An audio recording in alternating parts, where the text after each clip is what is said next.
আসসালামু আলাইকুম। শুভ সকাল, সবার জন্য শুভকামনা রইল।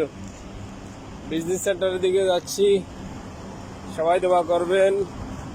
জুমা মোবারক, আল্লাহ যেন জুমা রসুল্লাহ ব্যবসা বাণিজ্য ভালো করে।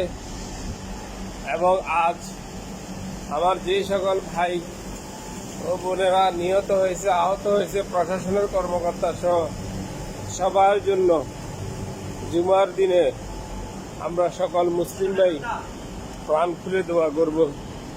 আল্লাহ যেন যারা আহত হয়েছে তাদেরকে সুস্থ করে, যারা নিহত হয়ে গেছে তাদেরকে আল্লাহ যেন ব্যস্ত নজিব করে।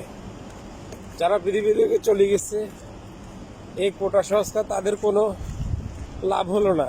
লাভ হবে ভবিষ্যৎ বংশধর যারা এই কোটা সংস্কারের সুবিধা পাবে তাদের। অতএব আমি সবার উদ্দেশ্যে বলবো, আর শুক্রবার প্রাণ খুলে সবাই আহত নিহত সকল ভাই বোনদের জন্য দোয়া করবেন। কুয়েত পরানিয়া থেকে আল্লাহ হাফেজ, বাই বাই।